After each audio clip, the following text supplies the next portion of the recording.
Hello friends, ഇന്ന് നമുക്ക് Dubai safari പാർക്കിലുള്ള കുറച്ച് കാഴ്ചകൾ കണ്ടാലോ. ഇതാണ് അതിൻ്റെ എൻട്രൻസ് ആയിട്ട് വരുന്നത്. മുതിർന്നവർക്ക് 50 ദിർഹവും കുട്ടികൾക്ക് 25 ദിർഹവുമാണ് അതിൻ്റെ എൻട്രൻസ്. കുഞ്ഞുമണികളെയും പെറുക്കിയുള്ള യാത്രയായതുകൊണ്ട് അവരുടെ പിന്നാലെ പോകാനേ സമയം ഉണ്ടായിരുന്നുള്ളൂ. അവർക്ക് എൻ്റർടൈൻമെൻ്റ് ആയിട്ട് വരുന്ന പല കാര്യങ്ങളും അവിടെ ഉണ്ടായിരുന്നു. പക്ഷേ നല്ല വെയിലുണ്ട്, അതുകൊണ്ട് വെയിലത്ത് പോകുന്നവരൊന്ന് കരുതിയിരിക്കണം. അതുപോലെ ഐസ്ക്രീം ലവേഴ്സ് ഉണ്ടെങ്കിൽ കുട്ടികളെ ധൈര്യമായിട്ട് വിട്ടോളൂ, കുഞ്ഞുങ്ങൾക്ക് ഐസ്ക്രീം ഫ്രീ ആണ്. ഇതൊരു വീടിൻ്റെ ആകൃതിയിലാണുള്ളത്, എന്നാലും ഇതൊരു ടോയ്ലറ്റ് എന്നതാണ് രസകരമായ വസ്തുത. നല്ല വെയിലായതുകൊണ്ട് തന്നെ ഫ്രൂട്ട് കട്ടിങ്സ് ഒക്കെ അവിടെ വിൽക്കുന്നുണ്ട്. പക്ഷേ അതിനൊക്കെ നല്ല റേറ്റാണ്. പുറത്തുനിന്ന് വാങ്ങി ഉള്ളിലേക്ക് കൊണ്ടുപോകുന്നതായിരിക്കും ഉചിതം.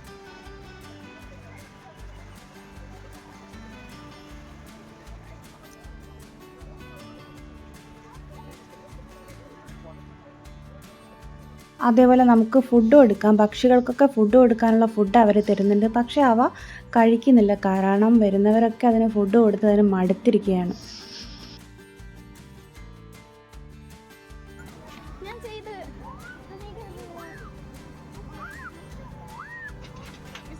ഇത് പക്ഷികൾ ഇട്ട് വെച്ച മുട്ടകളാണ്. അതവരെ സംരക്ഷിച്ചിരിക്കുകയാണ്. അത് നമുക്ക് തൊടാനെടുക്കാനൊന്നും സാധിക്കില്ല.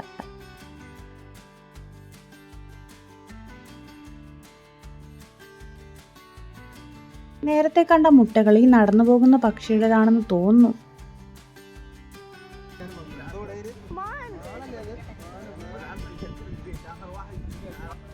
രണ്ട് തരത്തിലാണ് ഇവിടെ ഉള്ളത്. രണ്ട് തരത്തിലാണ് തരംതിരിച്ചിരിക്കുന്നത്: ആഫ്രിക്കൻ വില്ലേജ്, ഏഷ്യൻ വില്ലേജ്. നമ്മളിപ്പോൾ പോയിക്കൊണ്ടിരിക്കുന്നത് ഏഷ്യൻ വില്ലേജിലേക്കാണ്. കുറേ മൃഗങ്ങളെ സൈഡിലൊക്കെ ആയിട്ട് കാണാം.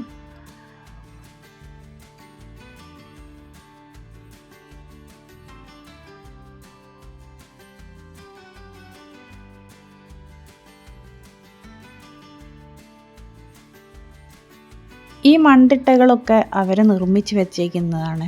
ഇതൊന്നും ഒറിജിനൽ അല്ല. ഇതൊക്കെ നമുക്ക് കണ്ടാൽ മനസ്സിലാകും, ഇതൊക്കെ ക്രിയേറ്റഡ് ആണ്. ട്രക്ക് ഇറങ്ങിയതിന് ശേഷം കുറേ മൃഗങ്ങളെ കാണാം. അതിൽ നമ്മൾ കാണുന്ന ഐറ്റംസും അതുപോലെ തന്നെ നമ്മൾ അധികം കാണാത്ത മൃഗങ്ങളും ഉണ്ട്.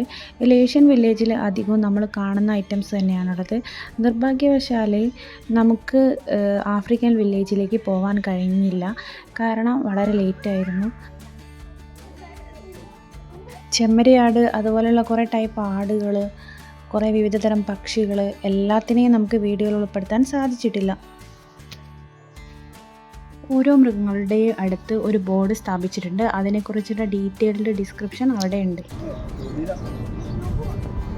ഇവിടുത്തെ മെയിൻ ഹൈലൈറ്റാണ് ഈ ഷോ. മനുഷ്യൻ എങ്ങനെയാണ് പ്രകൃതിയെ നശിപ്പിക്കുന്നതിനെക്കുറിച്ചുള്ള ഒരു കൃത്യമായ വിവരണം, പ്രകൃതിയെ സംരക്ഷിക്കേണ്ട അത്യാവശ്യകതയെക്കുറിച്ചുള്ള വിവരണം ഈ ഷോ നൽകുന്നുണ്ട്. ഒരു വുഡ് കട്ടർ കൊണ്ട് ഒരു മനുഷ്യൻ മരം വെട്ടിയിടുന്നതായിട്ടും ആ പുഴയിൽ നിന്ന് കുറേ മീനുകളെയൊക്കെ പിടിക്കുന്നതായിട്ടൊക്കെ അവിടെ റെപ്രസെൻ്റ് ചെയ്യുന്നുണ്ട്. ഫസ്റ്റ് അങ്ങനെയാണ് വരുന്നത്. അതായത് മനുഷ്യൻ പ്രകൃതിയെ ചൂഷണം ചെയ്യുന്നു എന്നതാണ് അവരിതിലൂടെ ഉദ്ദേശിക്കുന്നത്.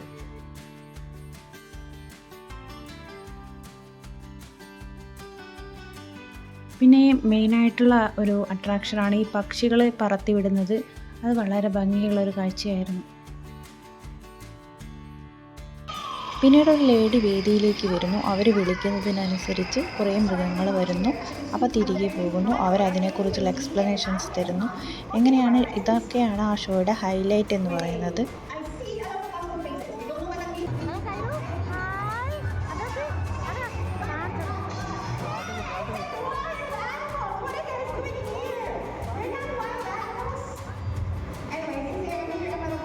ഒരു മനുഷ്യൻ വിചാരിച്ചാൽ പ്രകൃതിയെ എത്ര നന്നായിട്ട് പരിപാലിക്കാൻ സാധിക്കുമെന്നതിനുള്ള ഉത്തമ ഉദാഹരണമാണ് ഈ ഷോ.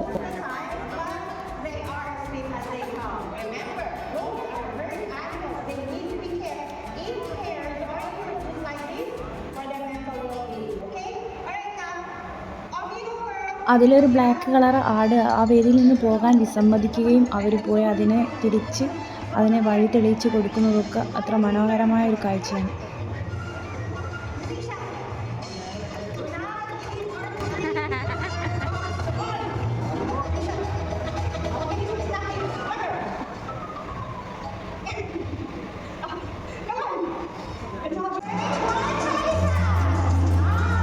അതിൽ പക്ഷികളെ കൊണ്ടുള്ള ഷോ അത് അടിപൊളിയായിരുന്നു. അത് അങ്ങോട്ടും ഇങ്ങോട്ടും പറക്കുന്നതും ആ വെള്ളത്തിൽ നീന്തി തുടിക്കുന്നതും അവരെ എറിഞ്ഞു കൊടുക്കുന്ന ഫുഡ് കഴിക്കുന്നതൊക്കെ നല്ല മൈൻഡ് ബ്ലോയിങ്, നല്ല അടിപൊളി കാഴ്ചയായിരുന്നു.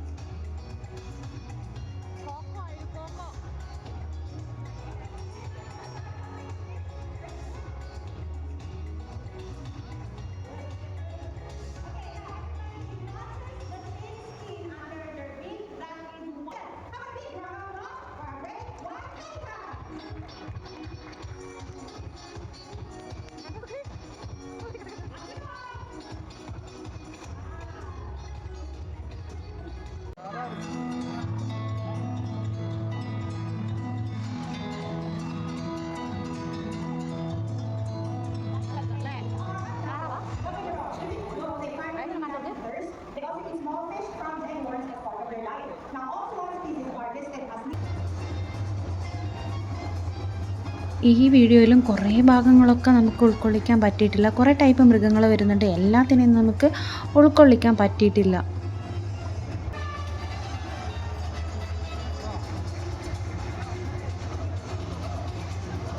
പിന്നീട് മൃഗങ്ങളും പക്ഷികളും ഒക്കെ കൂടെ വേദിയിലേക്ക് വരുന്നതോടെ ഈ ഷോ അവസാനിക്കുന്നു. നല്ലൊരു ഷോ ആയിരുന്നു. അടുത്ത ഹൈലൈറ്റ് എന്ന് പറയുന്നത് ഒരു ഗുഹയാണ്. അതിൻ്റെ ഉള്ളിൽ വാട്ടർഫാൾ ഉണ്ട്. നമ്മൾ പണ്ട് ബാലരമയിലൊക്കെ വായിച്ചതുപോലെയുള്ള ഒരു ഗുഹ. എന്നാൽ അതിൻ്റെ ഒരു മെയിനായിട്ട് പറയുകയാണെങ്കിൽ അതിൻ്റെ സൈഡിലുള്ള ആ വാട്ടർഫാൾ, അതാണ് അതിൻ്റെ മെയിനായിട്ടുള്ള കാര്യം.